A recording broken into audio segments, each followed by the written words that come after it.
Hello friends, welcome to smart study. आज हम हिंदी व्याकरण का टॉपिक करेंगे अलंकार। इस वीडियो में हम अलंकार टॉपिक को पूरा कवर करेंगे। अलंकार के भेदों को, अलंकार क्या होते हैं, सारी चीज़ें हम इस पूरी वीडियो में कवर करेंगे। So let's start. सबसे पहले देखते हैं अलंकार होते क्या है और वो अलंकार हम किसको कहते हैं। तो जैसे अगर हम किसी स्त्री की बात करें, स्त्री जब कोई गहने धारण कर लेती है तो उसकी सुंदरता जो होती है वो बढ़ जाती है। उसी प्रकार जब हमारे काव्य होते हैं, कविताएं होती हैं, उसमें अलंकारों के प्रयोग से सुंदरता की वृद्धि होती है। यानी कि अलंकार के प्रयोग से ही उसमें सुंदरता की वृद्धि होती है। ठीक है। अलंकार के जो है दो भेद होते हैं, शब्द अलंकार और अर्थ अलंकार। शब्द अलंकार और अर्थ अलंकार के भी बहुत सारे भेद होते हैं। सबसे पहले शब्द अलंकार होते क्या हैं और उसके कितने भेद होते हैं। तो शब्द अलंकार जो है ऐसे होते हैं जो चमत्कार उत्पन्न कर देते हैं काव्य में। किसके प्रभाव से? शब्दों के प्रभाव से। जैसे अब शब्द अलंकार से हम समझ सकते हैं, शब्द आने से काव्य में चमत्कार उत्पन्न होता है। शब्द अलंकार के भी तीन भेद होते हैं, अनुप्रास, यमक और श्लेष अलंकार। अनुप्रास अलंकार होता है जिसमें व्यंजनों की रिपीटेशन होती है, जैसे अनुप्रास अलंकार। उसमें एक ही व्यंजन जो है उसकी आवृत्ति होती है 2 से ज़्यादा बार, तब हम कहते हैं कि इस काव्य में अनुप्रास अलंकार है। जैसे कल कानन कुंडल मोरपका उर्पे बनमाल विराजती है, यहाँ पे क व्यंजन की आवृत्ति हो रही है। सेकंड है कालिंदी कूल कदम के डारिन, यहाँ पे भी क व्यंजन की आवृत्ति हो रही है 2 से ज़्यादा बार। तो इसके अंदर जो है हमारा क्या होता है, अनुप्रास अलंकार होता है, क्योंकि इसमें व्यंजनों की आवृत्ति होती है। ये सारे इसके एग्जाम्पल्स है, ये एग्जाम्स में पूछे जाते हैं कि किस तरीके से इसमें कौन सा अलंकार है। तो इसमें अनुप्रास अलंकार है क्योंकि यहाँ पर व्यंजनों की आवृत्ति हो रही है। का की आवृत्ति हो रही है, माँ की आवृत्ति हो रही है, का की आवृत्ति हो रही है, ता की हो रही है, माँ की हो रही है, का की हो रही है, यहाँ पे चा की हो रही है। जैसे चार चंद्र की चंचल किरणें खेल रही हैं जलथल में, यहाँ पे चा व्यंजन की आवृत्ति हो रही है। कितनी बार? 2 से ज़्यादा बार। 3 बार हो रही है तो 2 से ज़्यादा हुए। ये बेस के एग्जाम्पल्स हैं अनुप्रास अलंकार में। उसके बाद यमक अलंकार क्या होता है? तो यमक अलंकार जो है इसका अर्थ होता है जोड़ा। इसके अंदर बार बार शब्द आते हैं, सेम उनकी स्पेलिंग होती है, पर उनके जो अर्थ हैं वो अलग अलग होते हैं। जैसे काली घटा का घमंड घटा, इसमें घटा जो है 2 बार आ रहा है, इसकी स्पेलिंग भी सेम में कोई फ़र्क नहीं है, पर इसका जो अर्थ है वो अलग अलग है। जिसमें वर्षा काल की घटा और इसमें घटा कम होना। वर्षाकालीन घुमड़ती हुई बादलों की माला और इसमें है कम होना। जैसे काली घटा का घमंड घटा, तो इसमें घटा आया 2 बार है, पर इसके जो अर्थ हैं वो दोनों बार ही अलग अलग है। ये भी इसके एग्जाम्पल्स हैं, ऐसे पूछे जाते हैं। कनक कनकते सोगुनी मादिकता दिखाए, इसमें जो कनक और कनक है गेहूँ से है, और एक कनक सोना वो वाला है। माला फेरत युग भयाम मिटा न मन का फेर, कर का मन का डारी दे मन का फेर। इसके अंदर जो है मन का अलग है और इसमें मन का डारी दे, दोनों अलग अलग चीज़ों के लिए उपयोग हुए हैं। ये सारे इसके एग्जाम्पल्स हैं, ये मेनली पूछे जाते हैं एग्ज़ाम में, किसमें कौन सा अलंकार है। तो इसमें यमक अलंकार है। क्यों? क्योंकि इसमें एक जैसे शब्द बार बार आ रहे हैं, पर इनके जो अर्थ है वो हर बार अलग है। उसके बाद है हमारा श्लेष अलंकार।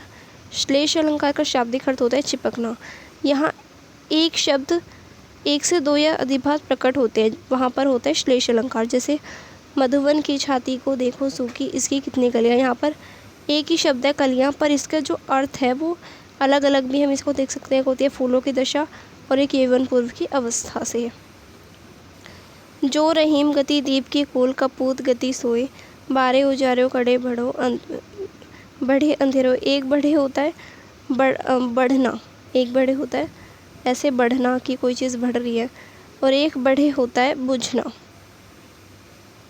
ओके, तो ये दोनों इसके अलग अलग अर्थ हैं, बढ़ना और बुझना। मतलब एक ही शब्द है बढ़े, पर इनके अर्थ जो है वो 2 है। उसके बाद हमारा है अर्थ अलंकार। इसमें क्या होता है, शब्द अलंकार में शब्दों से चमत्कार आता है, पर अर्थ अलंकार में शब्द के अर्थ से इसमें अलंकार आता है। जैसे कि उपमा और उपमेय हमें देख लेते हैं। उपमा होती है जो हम देते हैं किसी को, और उपमेय होता है जिससे तुलना की जाती है। जैसे कि जिसकी उपमा दी जाए, अर्थात जिसका वर्णन हो रहा हो। उपमान प्रसिद्धि, जैसे चांद सा सुंदर मुख, किसकी हम बात कर रहे हैं यहाँ पे? मुख की, तो वो उपमेय है, जिसकी उपमा दी जाए। और चांद सा, जिससे की जाए वो उपमान होता है और जिसकी की जाए वो उपमेय होता है। ठीक है, इसके एग्जाम्पल्स भी हैं। उसके बाद है हमारा अर्थ अलंकार में है रूपक अलंकार। जहाँ गुण की अत्यंत समानता के कारण उपमेय पर उपमान का आरोप किया जाए वहाँ रूपक अलंकार होता है। तो इसके अंदर जो है रूपक अलंकार होता है। जैसे इसका एग्जाम्पल है, मैया मैं तो चंद्र खिलौना ले हूँ। इसके अंदर जो है मैया मैं तो चंद्र खिलौना ले हूँ, चंद्र जो है, चंद्रमा जो है इसमें उपमेय है, जिससे तुलना मतलब जिससे ऐसे बताया जाता है कि इसकी तरह सुंदर है, वैसे चंद्र है। और उपमान यहाँ पे खिलौना है, मतलब जिसकी की जाती है। तो इसके अंदर जो है बिल्कुल कोई भी समानता नहीं दिख रही कि कौन उपमेय है और कौन उपमान है। तो इस वजह से इनको साथ साथ लिखा जाता है और इसे कोई रूपक अलंकार हम कहते हैं। जैसे चंद्र खिलौना, इसमें पता ऐसे अभिन्नता नहीं दिख रही है, मतलब कि अलग अलग नहीं दिख रहे हैं, इसकी एकदम सेम लग रही है जैसे चंद्र खिलौना, इसलिए यहाँ पे रूपक अलंकार होता है। हंत संत की गुण ही घी परिहर वारी विकार, पायो जी मैंने राम रतन धन पायो।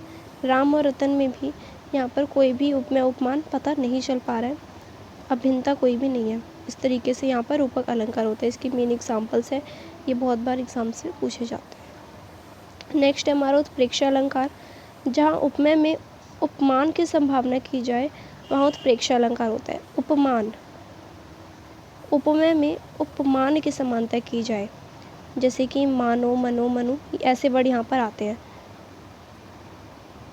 इसका उदाहरण है, कहती हुई उत्तरा के नेत्र जल से भर गए, हिम के कणों से पूर्ण मानो हो गए पंकज नए। ठीक है, जैसे उपमान जो होता है वो होता है जिसकी तुलना की जाती है, उपमेय होता है जिससे तुलना की जाती है। तो उत्प्रेक्षा अलंकार में उपमेय में उपमान की संभावना की जाए, उपमेय जिससे की जाती है उसी में क्या करनी जाए, उपमान की संभावना कर ली जाए, वहाँ पर होता है उत्प्रेक्षा अलंकार। जैसे कहती हुई उत्तरा के नेत्र जल से भर गए, यहाँ पर जो नेत्र है यहाँ पर उपमेय है।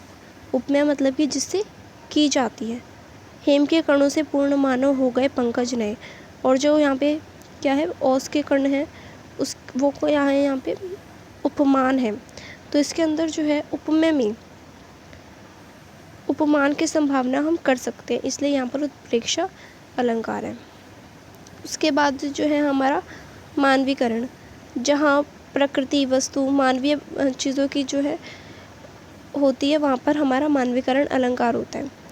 जैसे जहाँ किसी अचेतन वस्तु को मानव की तरह गतिविधि करते दिखाया जाए, जैसे कोई अचेतन जो नॉन लिविंग थिंग्स जो होती है हमारी, वो कोई गतिविधि कर दिखा रहे हैं, जैसे कि कोई नॉन लिविंग थिंग, तो वहाँ पर मानवीकरण होता है, मतलब वो इमेजिनरी होता है। जैसे मेघ आए बड़े बंठन के सवर के, तो ऐसी जो लाइन है इसके अंदर ऐसा होता नहीं है, ये इमेजिनेशन है। जैसे कि मेघ जो है बंठन कर थोड़ी ना आ सकते हैं, तो यहाँ पर एक इमेजिनेशन है कि ऐसा हो रहा है। दीव सावन का समय, मेघ में आसमान के उतर रही संध्या सुंदरी परी सी धीरे धीरे। अब यहाँ पर भी जो है मानवीकरण है, क्योंकि यहाँ पर इमेजिनेशन है। ठीक है, तो मानवीकरण जो है बहुत ही ज़्यादा सिंपल है। इसके अंदर सिर्फ हमें इमेजिनेशन दिखती है किसकी, नॉन लिविंग थिंग्स की, प्रकृति या कोई वस्तु है उसकी। उसके बाद है खगकुल कुल सा बोल रहा, किलसे का अंचल डोल रहा, लोया लती का भी भर गई मधु मुकुल नवनवल रस गागरी। ये जो है ये सब क्या है, मानवीकरण के उदाहरण है। तनकर भाला यह बोल उठा, राणा मुझको विश्राम न दे।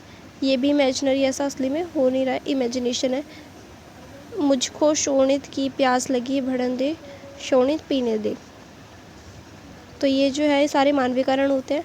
उसके बाद है हमारा अतिशयोक्ति अलंकार। इसकी जो परिभाषा है वो है, जहाँ वर्ण वस्तु की लोक सीमा से बढ़कर प्रशंसा की जाए, यानी कि बढ़ा चढ़ाकर किसी बात को कहा जाए, तब अतिशयोक्ति अलंकार होता है। जैसे आगे नदियाँ पड़ी अपार, घोड़ा कैसे उतर पार, राणा ने सोचा इस पार, तब तक चेतक था उस पार। यहाँ पर जो बात है उसको बहुत ज़्यादा बढ़ा चढ़ा के बताया गया है, इस वजह से यहाँ पर अतिशयोक्ति अलंकार है। जैसे आगे नदियाँ पड़ी अपार, घोड़ा कैसे उतर पार, राणा ने सोचा इस पार, तब तक चेतक था उस पार। जो वैसे यहाँ पर ये इसका मेन है, ये सबसे ज़्यादा पूछा जाता है हनुमान वाला। ये किसका एग्जाम्पल है, अतिशयोक्ति का। जैसे हनुमान की पूँछ में लगन ना पाई आग, लंका सिगरी जल गई, गाय नहीं कर पा गए। पूँछ से जो है आग नहीं लग सकती। इसमें जो बात है उसको इतना बढ़ा चढ़ा के कहा गया है अतिशयोक्ति अलंकार में। तो इस वजह से यहाँ पर अतिशयोक्ति अलंकार है जिसमें बात को बहुत ज़्यादा बढ़ा चढ़ा के कहा जाए या फिर बहुत ही ज़्यादा सीमा से बढ़कर प्रशंसा की जाए। और भी इसका एग्जाम्पल है, देख लो साकेत नगरी है यही, स्वर्ग से मिलने गगन में जा रही। तो ये भी इस बात को भी कितना बढ़ा चढ़ा के कहा गया, स्वर्ग से मिलने गगन को जा रही। तीसरा है, कढ़त सातकी म्यान ते असी रिपु तेन ते प्राण, जिस वीरता में शत्रुओं का सम्मान उसने किया, असमर्थ हो उसके कथन में मूढ़ वाणी ने लिया। तो अतिशयोक्ति में जो है बात को बहुत ज़्यादा बढ़ा चढ़ा के कहा जाता है। यहाँ पर जो हमारा अलंकार टॉपिक है वो पूरा ख़त्म होते हैं। यहाँ पर हमने शब्द अलंकार जो है वो अच्छे से पढ़ा है, शब्द अलंकार पढ़ा है। शब्द अलंकार के भेद होते हैं अनुप्रास, यमक, श्लेष अलंकार। उसके बाद हमने अर्थ अलंकार पढ़ा है।